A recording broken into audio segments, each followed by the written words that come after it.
जय हिंद दोस्तों, आप देख रहे होंगे किस तरीके से बांग्लादेश के अंदर हिंदुओं का सरेआम कत्लेआम किया जा रहा है और खबर यहाँ तक आ चुकी है। जो जानकारी आ रही है, टारगेट किया हुआ है कि 2 लाख हिंदुओं को जलाना है। ऐसे जानकारी बांग्लादेश से ही आ रही है। ये बहुत बड़ी जानकारी है।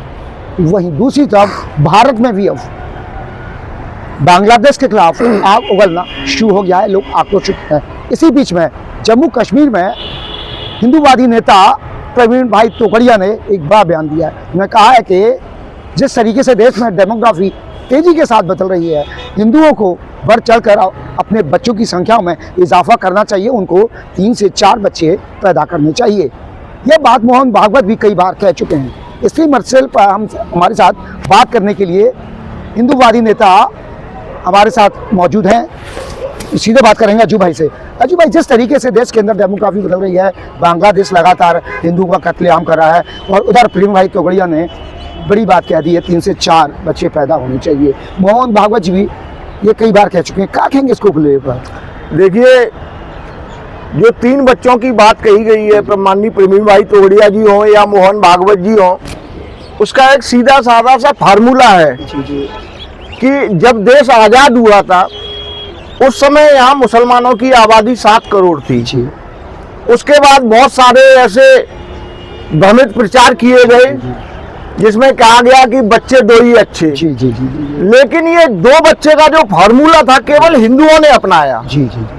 और यही कारण रहा कि आए दिन पिछले 50 सालों में हिंदुओं की संख्या का अनुपात जो है बहुत तेजी से कम हुआ है। वहीं इस देश का जो मुसलमान है वो शरिया के कानून को मानता है, वो भारत के कानून को नहीं मानता है।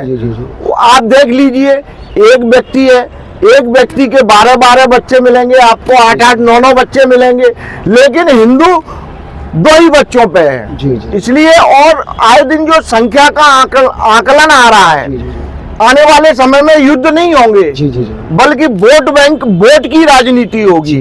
जिसके जितने सर उसकी उतना वो होगा, भागीदारी होगी, उतनी भागीदारी होगी। और मुसलमानों के जो मौलवी हैं, चाहे वह महमूद मदनी हो या कोई भी हो देवबंद वाले, वो लोग इस बात को कहते हैं कि आप जनसंख्या बढ़ाओ। आने वाले समय में प्रधानमंत्री हमारा होगा, राष्ट्रपति हमारा होगा। तो जब हम लोग वोट के आंकड़े में कम हो जाएंगे तो अपने आप ही सत्ता से भी विमुख हो जाएंगे हम लोग। और अभी ये जो पूरा सिस्टम चल रहा है देश के अंदर कि जैसे ही चुनाव आते थे लोग दिल्ली जामा मस्जिद में पहुंच जाते थे। ठीक है कि उससे बुखारी से कहते थे कि साहब फतवा जारी करो कि वोट हम ही को मिलेगा, वोट हम ही को मिलेगा, और वह सबको लालच देता था। लेकिन जब से नरेंद्र मोदी जी की सरकार आई है, उसका एक बहुत बड़ा कारण ये रहा है कि पूरे हिंदू समाज का संगठित होना। जिस तरीके से उन्होंने पूरे हिंदू समाज को संगठित करके सत्ता बनाई, लेकिन यह आने वाले समय में टिकना बहुत मुश्किल है, क्योंकि हम लोग कहीं ना कहीं वोटों में कम पड़ जाएंगे तो सत्ता अपने आप छिन जाएगी। इसीलिए 3 बच्चे का जो फार्मूला दे रहे हैं, पहले आए, अभी आप गांव देहात में चले जाइए, आज भी लोगों के 4-4, 5-5 बच्चे होते हैं। लेकिन शहर में आप देख लीजिए, ज्यादातर हिंदू इस चीज को मानता है कि 2 ही बच्चे वो भी अच्छे। तो इसीलिए हम लोगों का कहना है कि 3 बच्चे तो कम से कम पैदा करो। अजू भाई, इसमें बात और करना चाहूँगा कि जो अब जिस तरीके से हिंदू जागरूक हुआ है, एजुकेटेड हुआ है दूसरे वर्गों की अपेक्षा में, तो आजकल एक बच्चा भी बड़ी मुश्किल से वो पाल पाते हैं। तो अगर हम एक बच्चे को भी अगर अच्छे तरीके से पढ़ा दें तो हमारे लिए बहुत है। तो वही जो दूसरा वर्ग है वो 8 से 10 बच्चे पैदा कर रहा है। अश्विनी उपाध्याय हैं, सुप्रीम कोर्ट के वकील हैं, वो कह रहे हैं कि लगातार जिस तरीके से उनकी जनसंख्या बढ़ रही है, देश की डेमोग्राफी बदल रही है।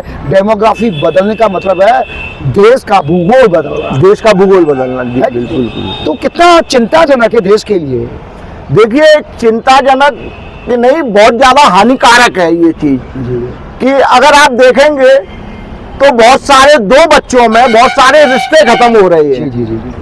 ठीक है, जिस व्यक्ति के घर में एक लड़का या एक लड़की है तो आप लगा लीजिए मौसी का रिश्ता खत्म, चाची का ताई का रिश्ता खत्म, ठीक है, बुआ का रिश्ता खत्म। ऐसे बहुत सारे रिश्ते जो है 2 बच्चों में वो खत्म हो रहे हैं। ठीक है, आने वाले बच्चों को जानकारी नहीं होगी कि ये क्या होता है।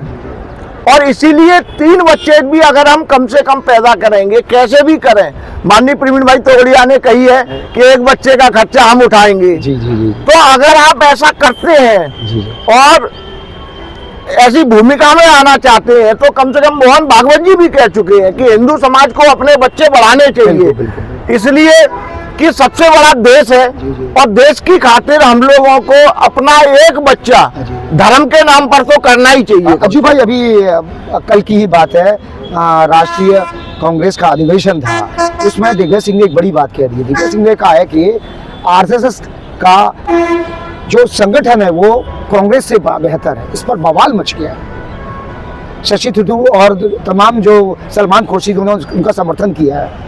तो कांग्रेस में बगावत किसको दिखाई दे रहे हैं, कितना बड़ा मानते हैं? उधर भाजपा भी हमलावर हुई है। उन्होंने कहा है कि देखिए आपके अंदर फूट पड़ी हुई है और आज आरएसएस भाजपा की दुनिया बात कर रही है।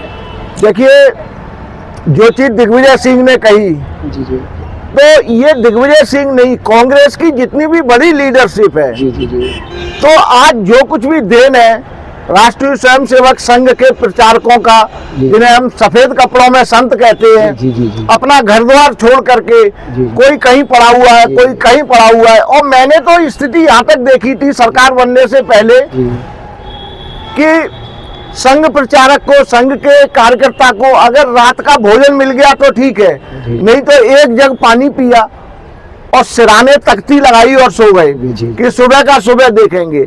तो उन लोगों का त्याग आज प्रतिफल हो रहा है और संघ की जड़ें घर घर में हैं। जितना भी यूथ है, आजकल युवा है, वह संघ का मार्गदर्शन करता है। छोटे छोटे बच्चे समझते हैं संघ को। और आज संघ का जो इन लोगों का त्याग था, जी जी तो आज फलीभूत हो रहा है। देखा किस तरीके से अजू भाई ने बताया है कि संघ एक ऐसी विचारधारा है जो आज युवा पीढ़ी में दिखाई दे रही है। देश के प्रधानमंत्री नरेंद्र मोदी हो या अमित शाह हो, योगी आदित्यनाथ हो, जो कि उत्तर प्रदेश के मुखिया हैं, कहीं ना कहीं संघ का प्रभाव इन लोगों पर दिखाई देता है। और जिस तरीके से कांग्रेस के दिग्गज नेता दिग्विजय सिंह ने संघ की जो बातें कही हैं कि कांग्रेस से भी बड़ा और जड़ें गहरी संघ की हैं, एक बड़ी बात है।